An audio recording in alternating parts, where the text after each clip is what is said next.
Good morning, everybody. Good to see you all. Today we're talking about callings. Do you ever recall a time that you heard a call from God and it was crystal clear? God was telling you what He wanted you to do with your life for the kingdom. How many people got a crystal clear calling? I see a lot of heads being shaken no. Isn't that interesting? We really struggle with this. I thought that I was listening to my calling years ago, and I kind of wavered between wanting to preach and not. And when I was a little kid, I was like hardcore. I was going to be a preacher. And then I went to college, and I selected my degree as a business major, and I think shocked everybody, including myself. And then when I burned up my credits and hated my degree, I switched back to Bible. So I got my degree in Bible, and then I graduated, and then there was just this big flat, I have no idea what I want to do. So I crawled into the cab of a truck. I got training for 3 weeks, and then I hit the road for 1 year as an over-the-road truck driver. Again, I think I shocked everybody. I got out of the cab of the truck a year later and started graduate school. Shocking everybody, including myself. I've always hated school. I was not a model student. The first time ever that I made the dean's list was when I went to graduate school. Up to that point, I was mediocre at best. School was just not my thing. It's not that I couldn't do school, it's just that I didn't want to do school. I didn't like it. So it surprised everybody that I went back to graduate school. And here I am. Years later, I'm preaching, obviously. I've been here for just over 11 years. And this afternoon, the McKays are here. Nice to have you guys from Tennessee. This afternoon, I will be dressed in some garb, donning a lightsaber, preaching Alex's wedding.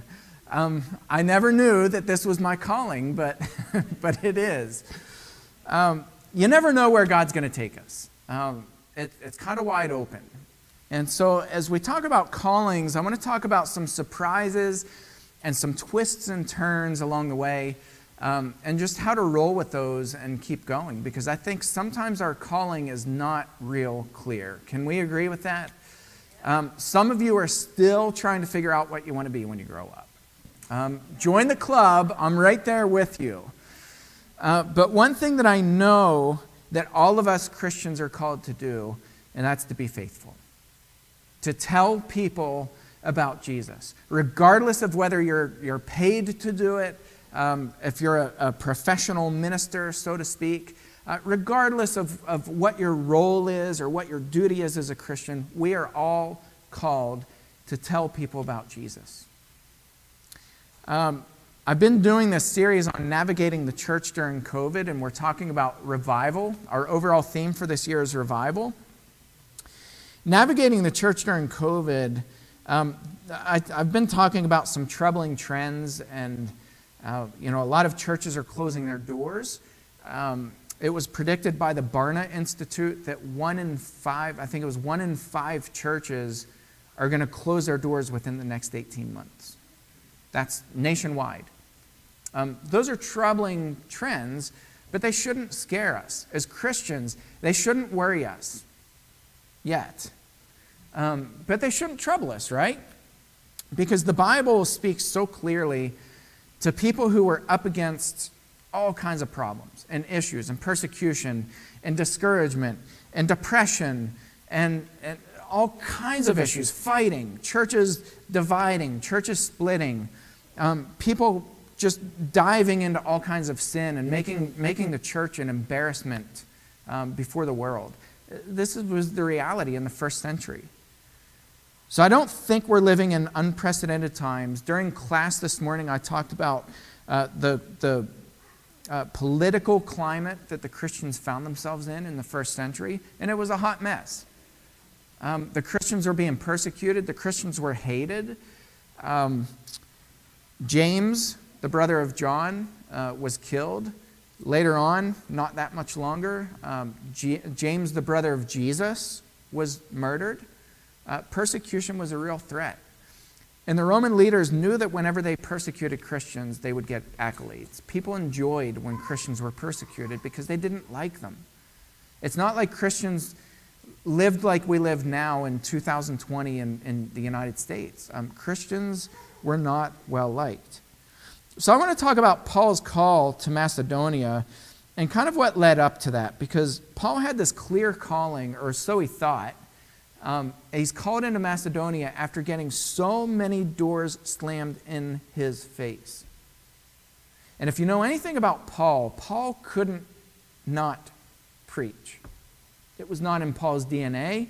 It was not in Paul's blood. It was not in Paul's makeup to remain silent about Christ. But yet, on Paul's second missionary journey, he had to remain quiet for months. We're going to read what was read for us this morning. Actually, I'm going to start here. This was the Macedonian call. And they went, that's Paul and his companions, they went through the region of Phrygia and Galatia, having been forbidden by the Holy Spirit to speak the word in Asia. If you've ever looked at a map in the first century of what Asia looked like, this is a massive area. Now imagine that. These aren't people who are hitching a ride on an airplane or hitching a ride with somebody in a car. These are people who are on foot, who are walking, who have to make a living while they're walking, and they faced bandits and all kinds of dangers, extreme temperatures as they went over the mountain ranges throughout Asia. They're experiencing crazy extremes just to the elements and being Christians that people hated. And they can't speak. The Holy Spirit stops them from speaking. I want you to wrap your mind around that for a minute. Can you imagine the discouragement? When you're going around and you're walking mile after mile after mile after treacherous mile, and God's not permitting you to speak. And I have to think at that point, Paul's thinking, all right, and his companions, what are you doing with us? Where are you sending us? What's the end goal? What's the end game? Verse 7, when they had come up to Mysia, they attempted to go into Bithynia, but the Spirit of Jesus did not allow them. Now, I think this is a little bit interesting because you have the Holy Spirit stopping them in Asia, which is kind of bad enough, right? Now you have the Spirit of Jesus who's not allowing them to go into this region. Verse 8, so passing by Mysia, they went down to Troas. And a vision appeared to Paul in the night. A man of Macedonia was standing there, urging him and saying, come over to Macedonia and help us. Period. Now, if you know anything about Luke, Luke records details. Luke is a historian. Luke puts every blessed detail in his accounts, and he records one sentence. And it's a vision. Come over to Macedonia and help us. Verse 10, and when Paul had seen the vision, immediately we sought to go on to Macedonia, concluding that God had called us to preach the gospel to them. That's really interesting to me because the calling was not vivid. There was not a lot of instruction. There was not anything that said, you're going to go into Macedonia and here's what you're going to experience, and I want you to go to this city and then this city. There was none of that. It was one sentence that a man in a dream or a vision said to Paul, come over and help us. After literally every single door had been slammed in their face. You know the really cool thing about Paul, about Luke, about all the other people who were with them? They didn't question it. They just went. They didn't string up red tape. They didn't go back to the church in Antioch and say, all right, you guys are sponsoring us. Are we allowed to go to Macedonia? Where do you guys want us to go? We want your input. They didn't question it. They just went.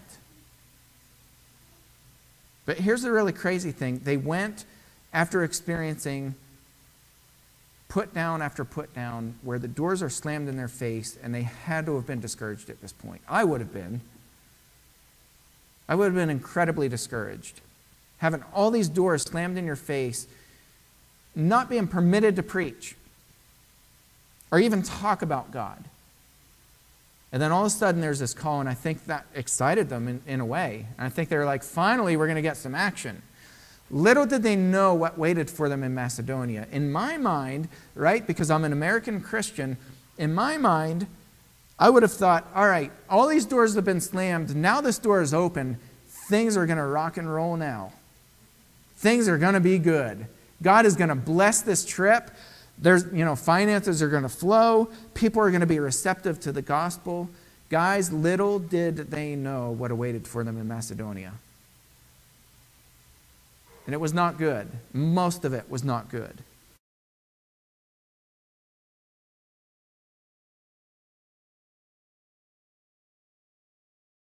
Very small Jewish population. Paul, he would go into a city, he would find a synagogue, he would find some common ground with Jewish people, and he would start preaching in the synagogue. He goes into Philippi, which is an incredibly Roman city, and they're looking for a synagogue, also called a place of prayer. And here's what happened. Hello, Jimmy. Here's what happened.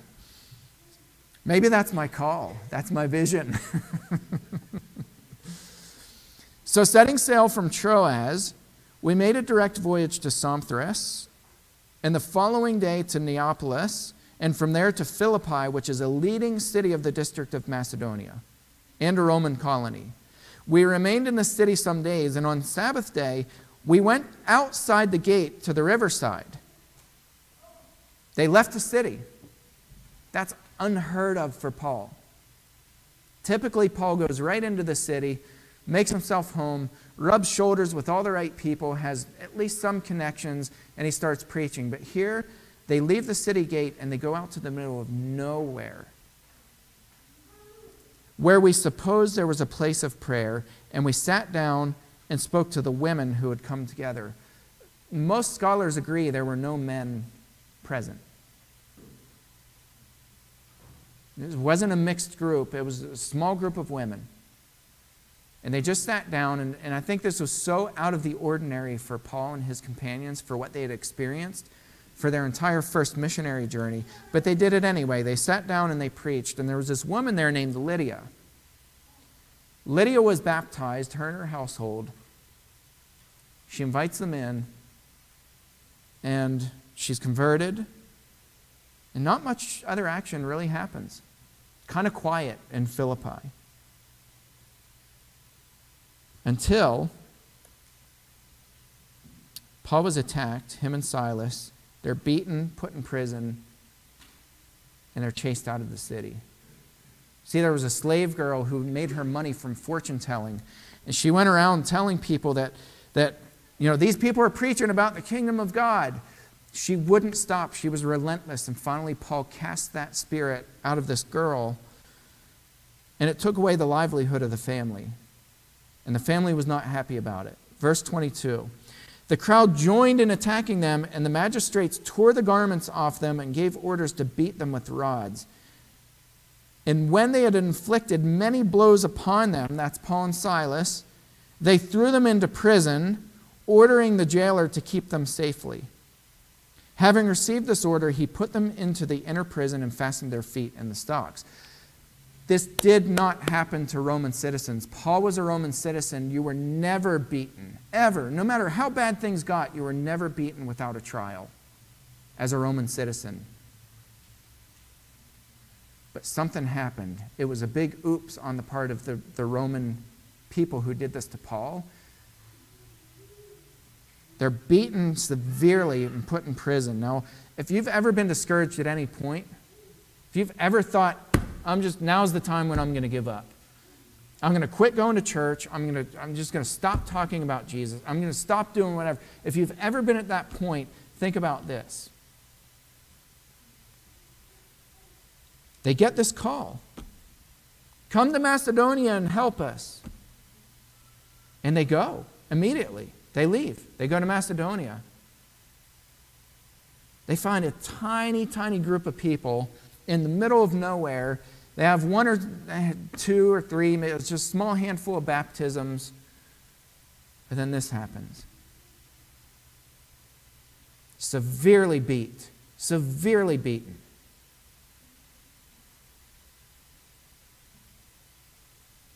In fact, later Paul writes the Philippians, or he's writing in the churches in Galatia, and he actually references something, and he says, you know how bad my eyesight is. And Paul says, I would have, any of you would have ripped your eyes out and given them to me. Most people think Paul's talking about this incident. He's either talking about this or he's talking about the other time when he was severely beaten, left for dead. He was stoned and left for dead. Paul, over and over and over, is beat on these trips. Paul's beaten. They're put in prison. You know what happens next? This is really cool. If any time there was a time that you were going to give up and say, maybe we misread the call, here's what happened. About midnight, Paul and Silas were praying and singing hymns to God. In jail, severely beaten, and the prisoners were listening to them. And suddenly there was a great earthquake, so that the foundations of the prison were shaken. And immediately all the doors were opened, and everyone's bonds were unfastened. When the jailer woke and saw that the prison doors were opened, he drew his sword and was about to kill himself, supposing that the prisoners had escaped. But Paul cried with a loud voice, "Do not harm yourself, for we're all here." And you know what happened next? In the middle of the night, as the jailer is washing the wounds of Paul and Silas, the jailer and his whole family are baptized that night. It's unheard of. It's miraculous, really. Now, there's not a happy ending to the story in Philippi, and it's not like, they went on and they kept preaching in Philippi, and the church just grew, and it was this magnificent, wonderful thing, and the Romans said, "What have we done?" And they repented. And that's not the end of the story. They were chased out of Philippi and told, never come back. And here's what happened next. Paul goes on to this place called Thessalonica. Now, when they had passed through Amphipolis and Apollonia, they came to Thessalonica, where there was a synagogue of the Jews. And Paul went in, as was his custom, and on 3 Sabbath days he reasoned with them from the Scriptures. He's there for 3 weeks. 3 weeks. That's it. 3 weeks. In the capital leading city of all of Macedonia. This is the city of cities, the leading city in Macedonia. He makes it 3 weeks. He was explaining and proving that it was necessary for the Christ to suffer and to rise from the dead, and saying, "This Jesus whom I proclaim to you is the Christ." And some of them were persuaded and joined Paul and Silas, as did a great many of the devout Greeks, and not a few of the leading women. All right, so they preach, and then, what happened next in Thessalonica? Fascinating. But the Jews were jealous, and taking some wicked men of the rabble, they formed a mob, set the city in an uproar, and attacked the house of Jason, seeking to bring them out of the crowd. And when they could not find them, that is Paul and Silas, they dragged Jason and some of the brothers before the city authorities, shouting, "These men who have turned the world upside down have come here also." And Jason has received them, and they are all acting against the decrees of Caesar, saying that there's another king, Jesus. This was treason. And at this point, you would think Paul and his companions would give up and just be like, you know what? Maybe we misread the call. Maybe the call wasn't, maybe we read into it. Maybe that wasn't really where we're called. We should go somewhere else. But they didn't. You know what they did? They went on to a little town called Berea. Does that sound familiar? As Christians, the Bereans were known for what? For reading their Bibles, for reading the Scriptures. They didn't take Paul and his companions' words for it. They read Scriptures themselves to find out if what they were saying was true. But it didn't last. They were chased out of there by a mob. They had to leave in the middle of the night. Paul goes from there to Athens. He starts preaching. Paul's chased out of there. Paul jumps ship, and he goes over to Corinth, across the sea. Paul begins preaching in Corinth. But here's the cool thing about Thessalonica. This is really cool. I'm going to end with this verse. If you have your Bibles, look at 1 Thessalonians chapter 1.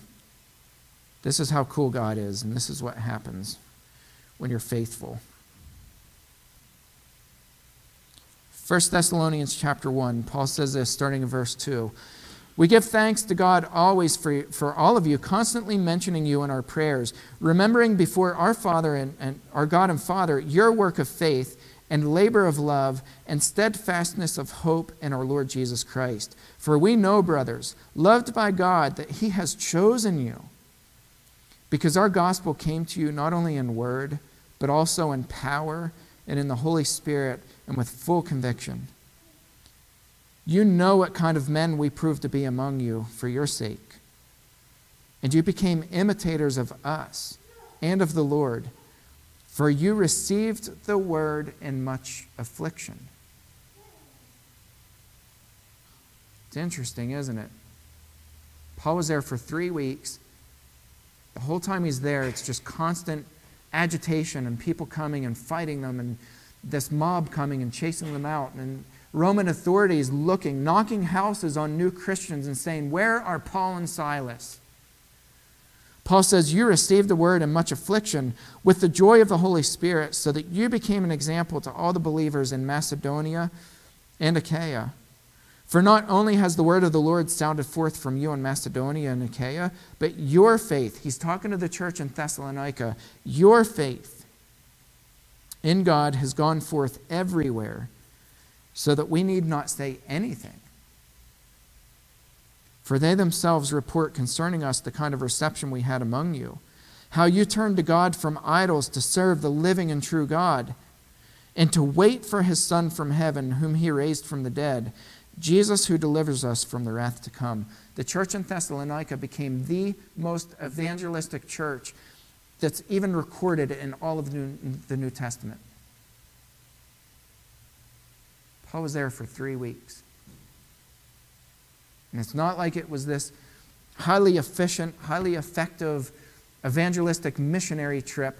Paul went in and was hiding in houses from Roman authorities who were coming to get him before he's violently chased out of town. He's chased out of the city. And I have to think, at that point, Paul was thinking, all right, God, what are you going to do with this call? I went to Macedonia. I was there for such a short time. There's nothing but beatings, imprisonments. I was chased out. These people hate me. They hate my guts. I didn't even have a chance to establish leadership. I didn't have a chance to train people. I didn't have a chance to even really get to know these new Christians. And I was chased out of here. What are you doing with your church? You know what's cool? God was growing it. We need to be faithful to our call, regardless of the criticism, regardless of how many people tell you that you're terrible, that you'll never make it, that you're awful at what you do, that you should stop. Regardless of what those people say, we need to be faithful. We need to tell people about Christ. Don't get discouraged at all this stuff that's going on around the world. You know the difference between these people and what we're experiencing now is? Now we have a constant buzzing and reporting in our ear. It never stops. You see all this negative reporting about the stuff going on around the world? Trust me, these people had it far worse than we had it. Far, far, far, far worse. But they were faithful. Don't give up. Don't let people stop you. Don't let people discourage you. Go out and share your faith and do it unapologetically. Let people know about Jesus Christ. God will bless it. If there's anybody this morning who has any prayer needs or anybody who's not yet taken that step to put Christ on in baptism, we'd invite you to come up, or our shepherds will be in the back as we all stand and sing together.